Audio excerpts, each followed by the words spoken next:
Oh my goodness. Oh, but it matters. Shit. All right.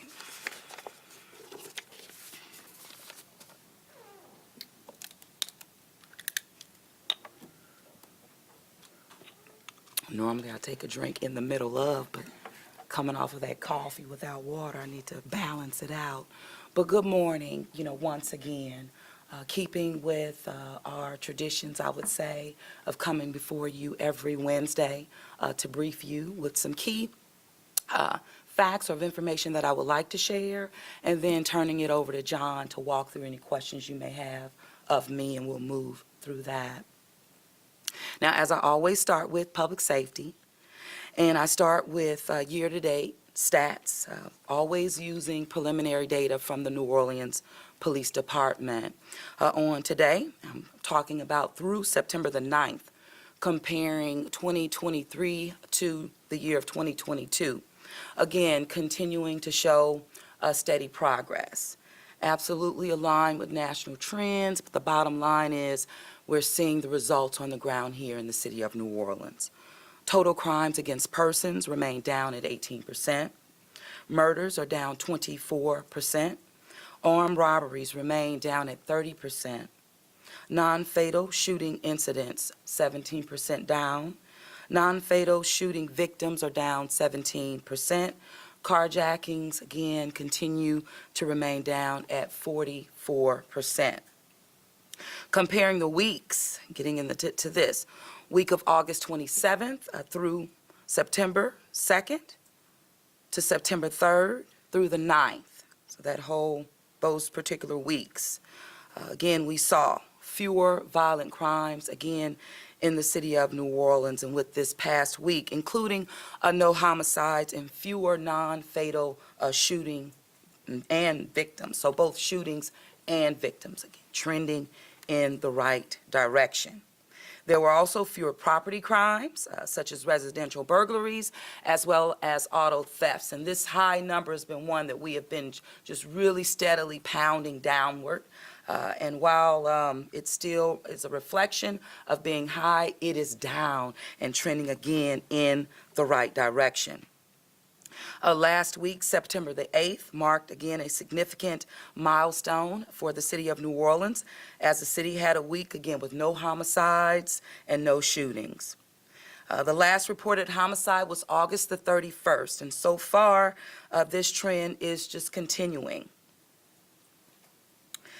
The last non-fatal shooting had been prior to that, September the 1st, and the last time happening was really 2 years ago, so during Ida. And so again, making progress. We're also wanting to see steady progress relative to the football season returning back in the city of New Orleans, renewing our commitment in the spirit of partnership with our NFL team, the Saints, and of course that mirrored with our districts, 1st District, 6th District, as well as the 8th District within the New Orleans Police Department. We have our district investigative units and the district assisted response teams on site as well, utilizing every resource we have and ensuring that the deployment are aligned with, again, strategies on the ground, and we're seeing results. No reason to turn. We're keeping forward, and we'll pivot again as necessary. We're just seeing how we're utilizing all of these force multipliers and, of course, smart technology. This is all tied into our real-time crime center, one that continues to demonstrate that our investments are where they need to be within the RTCC.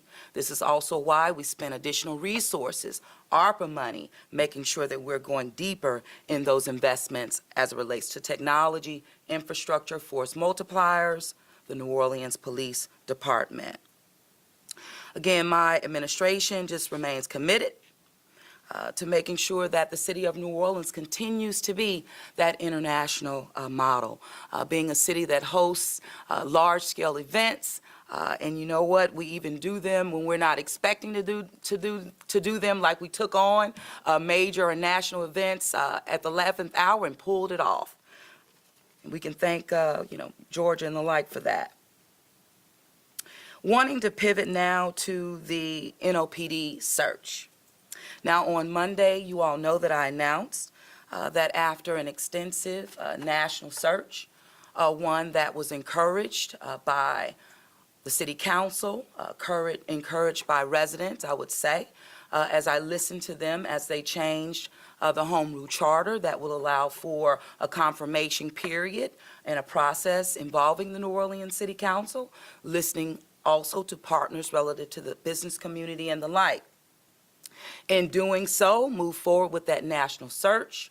As you know, engage the International Association of Chiefs of Police that led that for us. That was something that was touted and something that we all kind of celebrated, I would say, in regards to leadership of this city when I engaged IACP to lead that.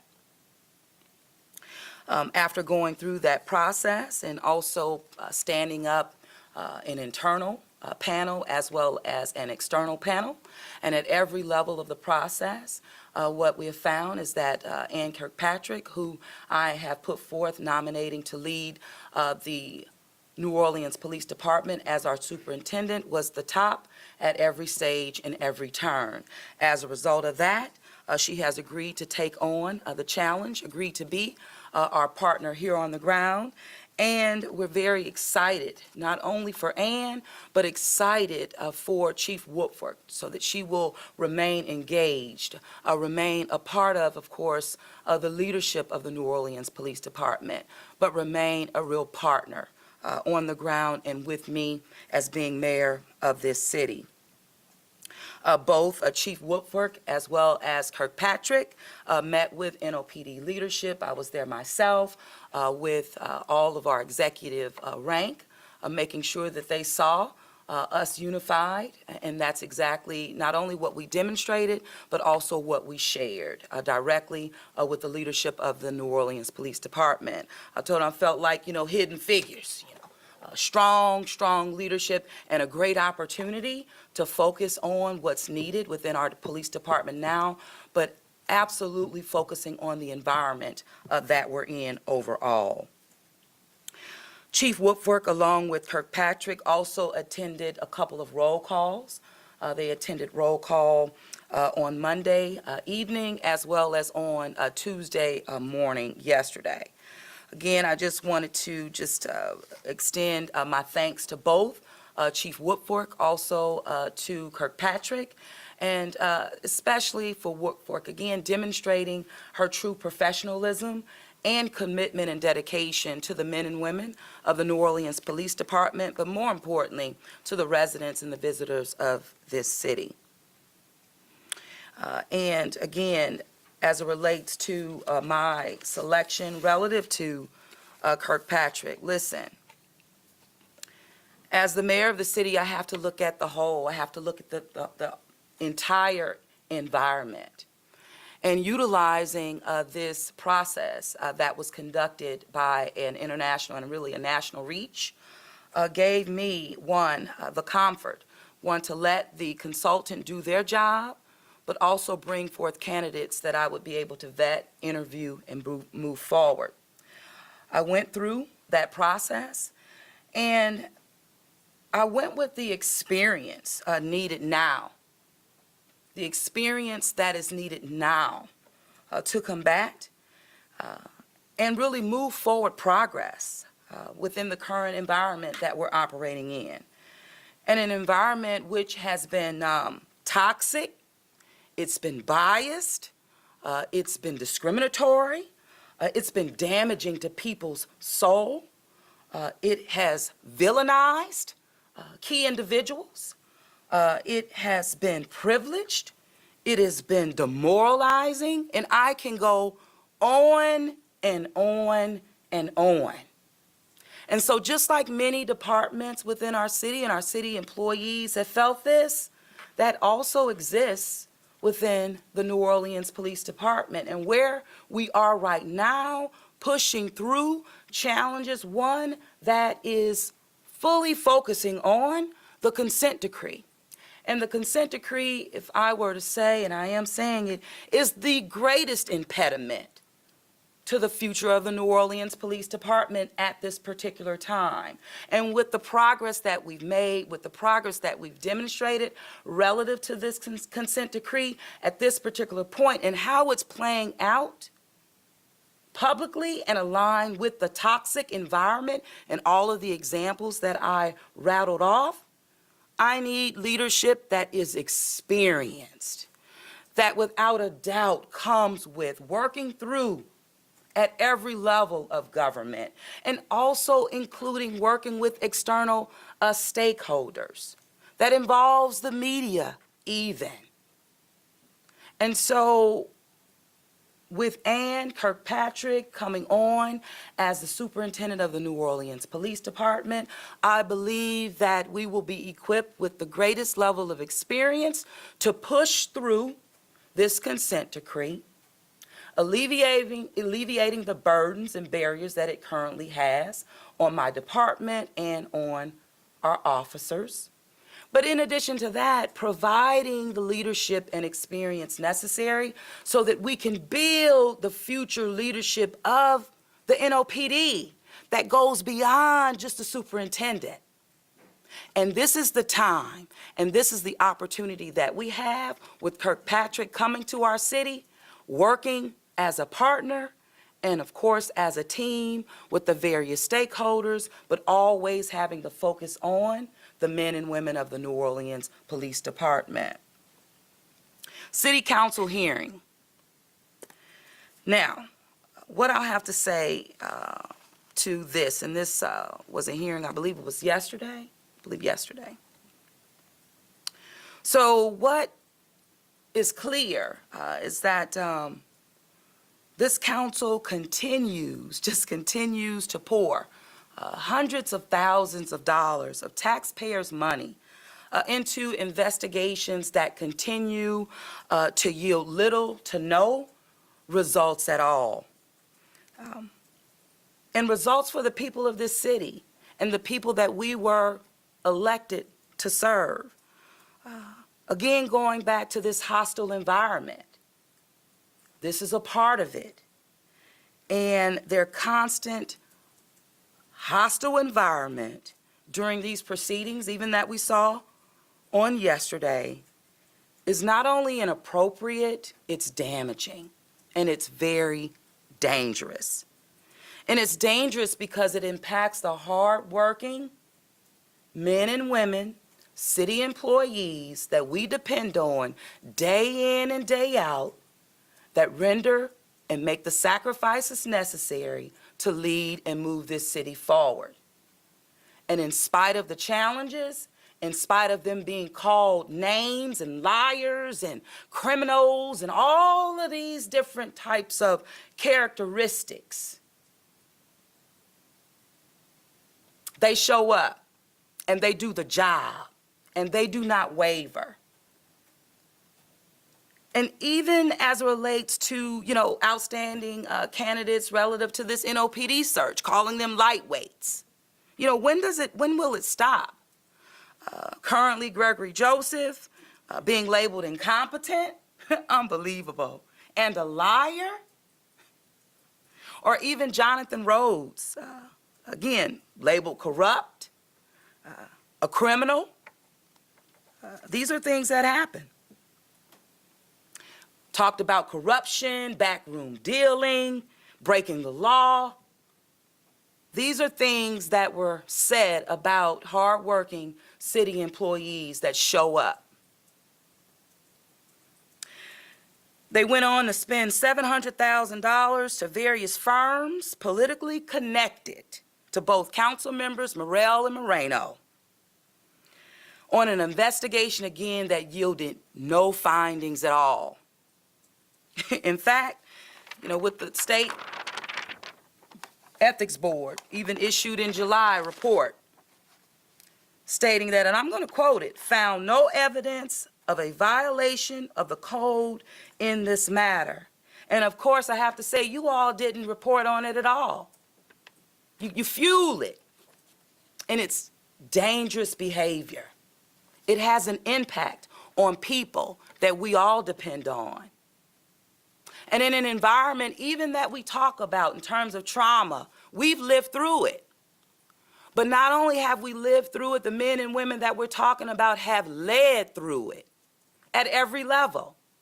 The same people that got us through all of the crises, some that we knew were coming, some that we did not know, the same people. But this is what we allow. And these actions are horrific, they're unjustifiable, and it makes it even harder to recruit. And not just police, but recruit men and women that we want to come be a part of this administration, a part of this city, to lead our city forward. You know, I think about people back in the day that said, yeah, you know, like up here. See how high this is? I've had it up to here. And I've taken it personally. But when you really begin to attack the men and women that not only I depend on, but again, that we all depend on, and who make the sacrifices and to show up, and this is how we treat our people. This is not New Orleans. This is not the New Orleans that I've been leading in as a community leader for over 20 years. This is not the New Orleans that I never wavered on in terms of that leadership. But when you begin to attack people and you are damaging people in a hostile environment that we say that we care about, harassment, domestic violence, mental health, we should demonstrate the care when we talk about the men and women that we depend on every single day to move this city forward. It's gone too far. And when you begin to damage the souls of people. So I have 852 days left in this term. And it has always been my goal to focus on the issues at hand, to provide leadership, unwavering, in spite of the environment. And so, again, I'm going to support the men and women that show up every day, that lay it all on the line. And I'm going to demonstrate that by continuing to lay it up right on the line with them. On a lighter note, before I turn it over, this is just in alignment with what I always say, taking care of our people, meeting them where they are, city employees. We stood up $1.5 million of resources. One that was geared towards creating a first responders home ownership program. We had over 70 of our employees sign up and say, look, this speaks to me and I really want to learn more to see if I can take advantage of this opportunity that the city is making available. We have program guidelines. We're focusing on income limits. And we are also going to ensure that we have city-approved lenders that work with our people. So we're setting this up at every level to have this win be a big win for our city employees and ones that we care about and also that we want to retain. As I did my roll call meetings with NOPD and even as I meet with my public safety team as a team, my chiefs have always indicated, and even our employees have indicated, that this is a program that really speaks to them and that they find that they can benefit from, again, in this environment. So we're committed to that. Before I turn it over, I did want to, well, we'll go. I'll turn it over because I'm thirsty. I need to take some water. Shay, would there be a you have a question? Good morning to you, Mayor. Just given the city council votes, I know we just talked about it, I know you just talked about this, but given the city council votes, are you going to go forward with firing Gregory Joseph? No, I'm not firing anybody. I'm not firing anyone. Yeah, I'm supporting a city employee that is now joined, is now a part of a community of city employees that have been disrespected, villainized, discriminated against by prejudices conscious bias, unconscious bias, sexism, the list goes on and on. And now we have a community of people where Gregory is now a part of. This is a problem. This is nothing to celebrate in the city of New Orleans, not the city that I love, not the welcome city that I've championed and led on. This doesn't speak to my values at all. It's unconstitutional. This is a problem. But this has been the course, particularly of Moreno and Morrell. And it's very disappointing. And Moreno begged me to stay out of that council race, begged me, because she couldn't find herself to work with those who were in the running. But Morrell gets elected, and I don't see any work being done. It's disappointing. It's disappointing with me serving on the New Orleans City Council for 6 years, elected to fill a special seat, reelected without any opposition, but made progress to the point I went from a district seat to the mayor of the city of New Orleans. And I'm not from the city of New Orleans. But my soul is all right here. So I'm looking to get back to that type of leadership. But even when I hear from my employees, those that have been a part of the city fabric for decades, have never seen an environment like we are living through and that they're working through right now. One more question. Just when it comes to your pick for superintendent, do you feel confident that the city council will confirm Ann Kirkpatrick? Well, based on the city council's actions and even their words, they pushed for collectively a national search. They pushed down initially local leadership. They talked about the charter amendment, the change that they championed, that the public granted. They talked about the confirmation process that they built into that language. They talked about a process that went national to render the best that we could to lead this department. They talked about community engagement and community involvement, where the firm went even deeper. So I gave them everything they asked for, and that delivered someone who has the experience, that can operate in this toxic environment that they've also created, along with other branches of government at the federal level, that continue to demonstrate and villainize and create the same hostile environment. But Kirkpatrick comes to us again with experience that is undeniable, and experience that can work within, again, this environment, and experience that I also can trust and lean on. Because, again, I have to look at the whole. And I have no doubt about it that the men and women of the New Orleans Police Department will continue to show up and continue to demonstrate what they've always done, protecting this community. Cassie with WDSU and then Dave. Perfect. Well, the city council a couple weeks ago passed an ordinance that basically escrows the operating budget for the city attorney's office and gives the council the right to say you can't have any outside or additional expenses for the department, because they say that there's not enough communication going back and forth. What are your thoughts with that?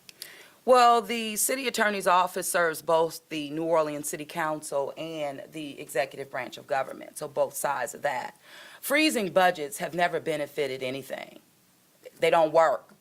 They set back progress that the people need us to push forward. We have examples yet again of this practice, done before, slowing up progress, and then yelling we're not moving fast enough. It's a tactic, it's a distraction, it's hurtful, it's harmful. And it's to a law department, hardworking men and women who show up every single day. There's a lot of litigation that's been going back and forth, whether it's Emperors or, the consent decree is one of them. Do you know how much lawsuits the city's involved in right now? Off the top, no. Are you involved in a lot of the decision making when it comes to that, or are you connected with? We have a law department for a reason. I am not the city attorney. I'm the mayor of the city of New Orleans. I make sure that I have qualified individuals in place to do the city's work. This is one area as well. Freezes never generate progress. They hurt. Dan? Okay, first of all, will Mr. Joseph be attending the October 4th hearing to mount the defense as prescribed under the charter? The city of New Orleans will always comply based on, if we need to show up, we'll show up. Well, I mean, will you call witnesses, present evidence? I'm not going into detail about that particular date you're talking about. I'm not going into detail. Bottom line is, we're going to show up, and we're going to make sure that Gregory Joseph is not only represented, but is supported. Okay, and I wanted to clarify a couple things you had mentioned just a moment ago. You said something about something being unconstitutional within the environment. Can you explain what? What I was speaking about is what you're talking about, this hearing, the process that's outlined, there's gray area. I believe that there's level of things that are unconstitutional. That's my opinion. That's what I'm sharing at this time. Thank you. I mean, can you elaborate on what you find to be unconstitutional about it? The whole process, period. Soup to nuts, the whole process, relative to my employee. Yes, never happened before. Okay, and then you said Moreno begged you to stay out of that council race. I'm sorry, can you just clarify? I've shared that with you already. Moreno begged me to stay out of the at-large race, council race. The last one. Sir, Okay. I gave it to Make sure I you. understand Sir, correctly. I gave it to you. WWL? Regarding Gregory Joseph and the mailers, what did you know regarding the mailers and when did you know about them? What did I know? I knew that we were sharing information with the public relative to results and progress that was made, capping it for the year of 2022, but absolutely bringing forth progress that we've made, particularly over the past 3 years. We lived through COVID. So it was a proper time coming out of 2022 and into 23 to remind the public, to educate them on the progress, to build hope so that they know that the city is working on their behalf. That's exactly what we did, and it was appreciated. We just learned that Sarah Porteous has resigned. Mhm. from Yes, the DPW. yes. Can you talk to losing that staff, that very important staff member? Absolutely. As well as the possibility of losing Gregory Joseph? We're not losing Gregory Joseph, number one. But number two, Ms. Sarah Proteus is an example. Someone that shows up every single day giving it all to the city of New Orleans. Every single time.